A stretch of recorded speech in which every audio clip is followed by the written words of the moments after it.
this is Maddie here with JuniorTennisUSA, and I also have Alyssa and Madison Keys with us.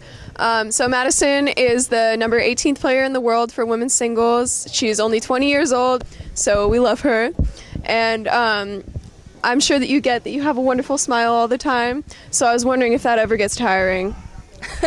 I hear it a lot, and it's actually something that I've always been kind of insecure about, so it's always nice to hear. Well, that's great. We think that you should endorse toothpaste, by the way. And we wondered if you have any superstitions while you play, maybe a lucky dampener or something like that. I only use one dampener, which drives my coaches crazy because they get really nervous that it's going to break one day. And then once I have nail polish on during a tournament, I can't change it. Oh, interesting. And we also wanted to know what your favorite off-court shoe is. My favorite off-court shoe, I would say it's like a really cool heel, like a Louboutin or something. But if I'm being honest, it's pretty much a Nike shoe all of the time.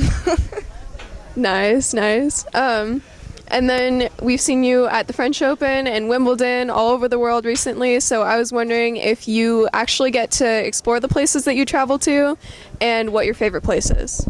I try to get out and explore some. It's kind of hard being so busy, but I think my favorite place is probably Rome. Nice. And who is your celebrity crush? Oh goodness, I think there's too many. I'll go with Liam Hemsworth. That is a good choice. That is a very good choice. And then you've earned $2.5 million worth of prize money in your career, so we were wondering if you like to treat yourself to anything or if there's been one big purchase that you really loved. After the Australian Open, I went out and I got a Celine bag. What is that? It's just a designer bag and everything, but I had been obsessing about it forever, so I finally went out and bought that. But other than that, I pretty much save all my money. That's pretty smart. And then in a non-tournament day, what would you typically do? A non-tournament day, usually out training, a couple hours of tennis, couple hours of fitness, and then watching a movie or chilling. Tennis is life. And then so to describe your on-court personality, what animal would you be? What animal would I be? I don't know, Lions, tigers, bears, oh my. None of those. I feel like those are way more aggressive than I am. I'd be maybe like a giraffe. All right, you can get to everything then. All right, so now Alyssa's going to ask a couple questions. Okay, so when you were a junior and you imagined being a pro, was it everything that you thought it would be, and are you surprised with the pro life? There's a lot more days that I thought I'd have off when I was a junior, but, being a pro, there's lots of hard work. I feel like if you're not, practicing, you're doing fitness. If you're not doing that, you're doing something else. So it's very busy, but it's lots of fun. And when you're training, do you have a specific diet you go on, or do you have any cheat days included on that diet if you do have one?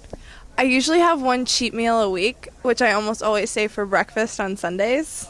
So I usually eat French toast and stuff like that, but for the most part I try to eat really healthy. Did you ever have any moments where you felt like quitting, and how do you stay motivated? For sure, I think everyone at some point has. So I think it's just one of those things where you think about, how much you really love the sport and how you're not out there for any other reason other than just loving the game, and that kind of helps you get out of that bad place. Yeah. Do you have a specific string tension you go on, or do you experiment with different string tensions? For me, it kind of depends on the weather and where I am, altitude and things like that. So it kind of varies depending on where I am. If you could take one stroke from any pro, what stroke would you take and from whom? Oh gosh, I would love to steal Nick Kyrgios's serve. And do you have any really great tip that you think all the juniors should know? I think at the end of the day, you should just, really just have fun. There are so many times after junior matches that I thought it was the end of the world because I lost, and now looking back on that, it's ridiculous that I thought that. All right, thank you. And Maddie has one more question. Okay. So I've gotten to do high score world team tennis, and it's been a lot of fun with my teammates, so we were wondering what it's like for playing for the San Diego Aviators. It's been lots of fun. It's it's fun to kind of get to play on a team, and tennis is usually a pretty individualized sport, so being able to play on a team and this kind of format's lots of fun. Alrighty, well, I definitely agree with that, and you've been great, so thank you so much. Bye, guys.